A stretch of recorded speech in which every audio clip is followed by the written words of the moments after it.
Evan and Marlene Wilder's story seemed like any ordinary family tale at first, but beneath the quiet suburban streets, a dangerous tension was building. Evan's relentless disrespect and reckless decisions pushed his mother to the edge, and what started as frustration soon escalated into a night that would change both their lives forever. In a shocking twist of fate, the son who thought he could take everything without consequence finally faced the reality he had ignored for years. Evan Wilder grew up in a small town where most people believed in calm routines and simple living, but he never seemed to fit into that peaceful rhythm. From a young age, he carried a stubborn streak that only grew stronger with time. While other kids learned responsibility through small chores or after-school jobs, Evan avoided anything that demanded effort. His mother, Marlene, tried to teach him discipline, hoping he would eventually understand the value of respect and hard work, yet her lessons rarely reached him. As he entered his late teens, his attitude hardened into something far more troubling. He stopped caring about manners, ignored household rules, and dismissed anyone who tried to guide him. By the time he reached adulthood, Evan's behavior had become a constant source of worry for Marlene.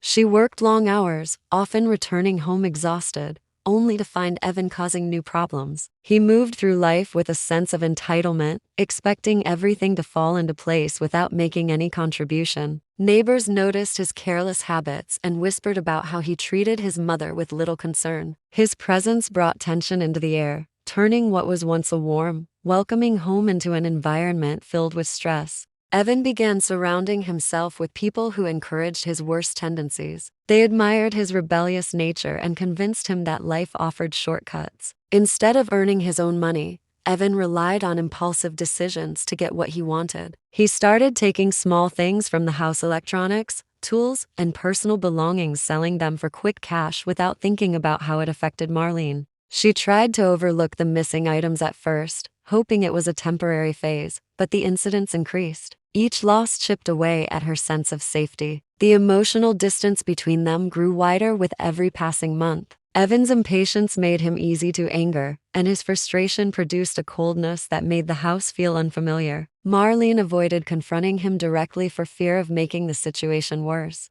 She turned to extra shifts, partly to escape the heavy atmosphere and partly to save money for a future she feared Evan might jeopardize. The tension became noticeable to outsiders. Even the neighbors sensed something unsettling was building inside the Wilder home. Evan believed no one understood him, while Marlene worried that her son's attitude could one day push him into serious trouble. As the strain intensified, it became clear that the path Evan was following would eventually lead to a breaking point neither of them could ignore. Evan's life took a sharp turn the day he discovered a folder tucked inside an old wooden chest in his mother's room. He had been searching for something valuable to pawn, believing Marlene kept small savings hidden around the house. Instead, he found documents that revealed years of careful financial planning. Marlene had been quietly putting aside money from every paycheck, saving for a calm retirement and a small dream she had kept to herself. Evan saw none of this as the result of her discipline. To him, it looked like an opportunity he deserved more than she did. The idea settled into his mind,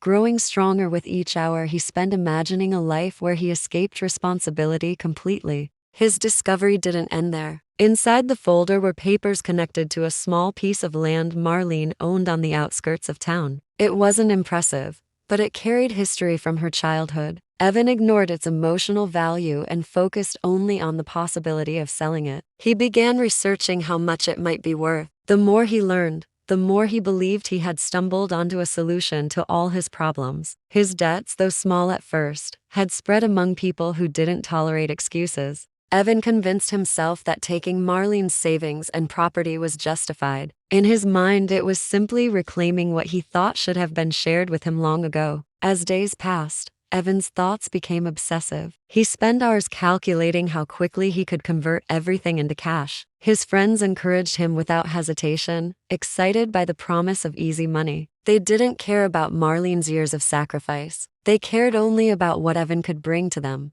Their influence pushed him closer to a decision that crossed every moral line he had once ignored. Evan began imagining the night he would take everything without hesitation. He told himself it wasn't wrong because he was desperate, and desperation, in his mind, excused any choice. Marlene, meanwhile, sensed a shift in Evan's behavior. He moved around the house differently, more focused, more secretive. She had already spent months worrying about his actions, and now a quiet warning echoed in her mind. She realized she needed to protect what little she had left. Without confronting Evan, she began making her own preparations, securing her savings and placing legal protections on her property. She hoped she was overreacting, but deep down she knew Evan had reached a point where caution was necessary. While Evan plodded in silence, convinced he was one step ahead, he had no idea that Marlene had already taken steps to shield herself from the storm he was preparing to unleash. Evan waited for the right moment to carry out his plan, studying the house as if it were unfamiliar territory. He memorized Marlene's routines, noting the days she returned late from work and the times she fell asleep early from exhaustion. The pressure from his debts grew heavier each day, making him believe he had no choice but to follow through. A storm rolled into town on the night he chose, covering the streets with darkness and isolating the neighborhood under sheets of rain. To Evan, the weather seemed like a signal that everything would work perfectly. He moved through the house with determination, convinced that this was his chance to escape all the problems he had created. He began searching through drawers, cabinets, and files, expecting to find stacks of cash or easily transferable documents. Instead, frustration built as he uncovered nothing but old receipts, photographs, and empty envelopes. He tore through Marlene's belongings without hesitation, ignoring the emotional weight each item carried. The deeper he searched, the more panicked he felt. Every minute passing without success tightened the fear in his chest. He believed the savings had to be somewhere, hidden just beyond his reach. As he dug through the wooden chest where he had first discovered the documents, he noticed something he had overlooked before: a small envelope sealed with tape. Evan's excitement grew as he ripped it open, but the contents were not what he wanted. Inside were updated records showing that Marlene had transferred all her savings to a secure account under legal protection. She had also placed the land into a trust that could not be sold or accessed without her approval. Evan froze, his mind struggling to process the fact that she had anticipated his intentions. The realization left him feeling trapped, exposed, and angrier than he had ever been. All his plans crumbled instantly, replaced by a sharp panic that pushed him into reckless movements around the room.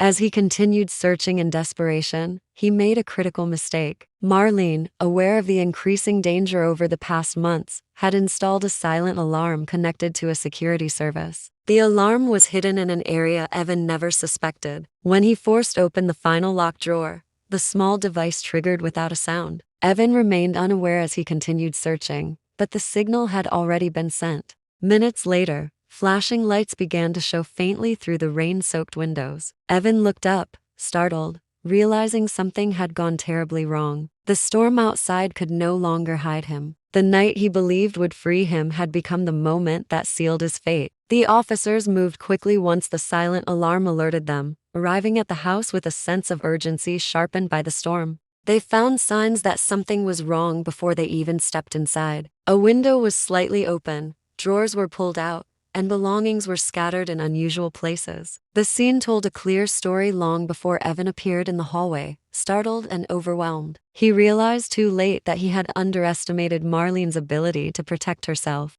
The officers secured the area and began documenting everything they observed, collecting details that would later shape the investigation. While Evan sat in custody, the investigators began piecing together the events that led to this moment. They examined the disarray in the home, noting the forced locks and the missing items from previous weeks. Marlene provided a calm but detailed account of the troubling behavior she had witnessed over the months. She explained her growing fear, her decision to safeguard her assets, and the steps she had taken to ensure her own security. Her statements matched the evidence found throughout the house. The officers recognized that this case extended far beyond a single night's actions. It reflected a long pattern of disrespect, irresponsibility, and escalating risk. Further searches uncovered digital messages on Evan's devices that revealed his financial desperation. The conversations showed how deeply he was influenced by people who encouraged reckless decisions. They highlighted the pressure he felt from unpaid debts and his belief that taking his mother's assets would solve everything. Investigators saw these messages as key pieces that explained his motives, adding to the growing body of evidence against him. They also discovered online searches Evan made about selling property that did not belong to him, confirming he had planned the incident well in advance. Neighbors were interviewed as part of the investigation, offering their own observations. Some mentioned noticing items disappearing from the house over recent weeks. Others described Evan's increasingly tense behavior and Marlene's quiet attempts to avoid conflicts. None of them were surprised something serious had finally happened, though they expressed sympathy for Marlene's situation. Their statements added credibility to her account, strengthening the case even further. As the evidence mounted, Evan's actions became impossible to defend. The investigation revealed not only an attempted theft but a long pattern of manipulation and disregard for the person who had supported him for years. Marlene, though saddened, cooperated fully, determined to regain control of her life. The authorities worked methodically, ensuring every detail was documented correctly. By the end of their investigation, they had gathered enough proof to move forward with charges that reflected the seriousness of Evan's choices. What began as a single night of desperation had unfolded into a comprehensive case that exposed the full extent of his behavior. Evan Wilder faced the consequences of his actions in a courtroom filled with quiet tension. The evidence gathered during the investigation left little room for doubt. Every message, every record of stolen items, and every account from neighbors painted a clear picture of a young man who had crossed the line repeatedly. The judge considered not only the events of the stormy night, but also the long history of disrespect, manipulation, and reckless choices that led to that moment. Evan had believed he could escape responsibility, but the legal system now demanded accountability. During the trial, Evan listened as the story of his behavior unfolded. The court detailed his repeated disregard for his mother's efforts, his attempts to claim what was never rightfully his, and his association with people who encouraged wrongdoing. Each detail chipped away at his sense of invincibility, forcing him to confront the reality he had spent years ignoring. The judge emphasized that the law had to balance punishment with the possibility of reform. It was clear that Evan needed both guidance and restriction before he could return to society safely. The sentence included time in a correctional facility along with mandatory counseling and rehabilitation programs. Evan was forced into a structured routine, one that left no room for impulsive decisions or shortcuts. For the first time, he could not avoid the consequences of his actions. The quiet hours behind secured walls left him with nothing but his thoughts. He began to reflect on the years of choices that had brought him to this point, choices made in selfishness, anger, and impatience. Slowly, a sense of regret began to take root, paired with the understanding that respect and trust are earned, not demanded. Marlene, though deeply hurt by her son's betrayal, chose a path of cautious forgiveness. She visited him once during his incarceration, not to comfort him, but to show that accountability could coexist with hope for change. She focused on rebuilding her life, surrounding herself with stability and support she had long lacked while trying to protect herself from further harm. Her careful approach allowed her to find peace in a home that had once been tense and uncertain. Evan's experience became a turning point. He realized that every decision carried consequences, and that disrespect and selfishness could not be ignored indefinitely. The years he spent reflecting behind the walls of the correctional facility reshaped his perspective, forcing him to confront not only the immediate results of his actions but also the long-term impact on the people he claimed to love. In the end, justice did not merely punish him, it provided a hard, undeniable lesson about the value of respect, the importance of responsibility, and the cost of taking others for granted. The path forward was uncertain, but for the first time, Evan understood that the choices he made would define the life he could still build.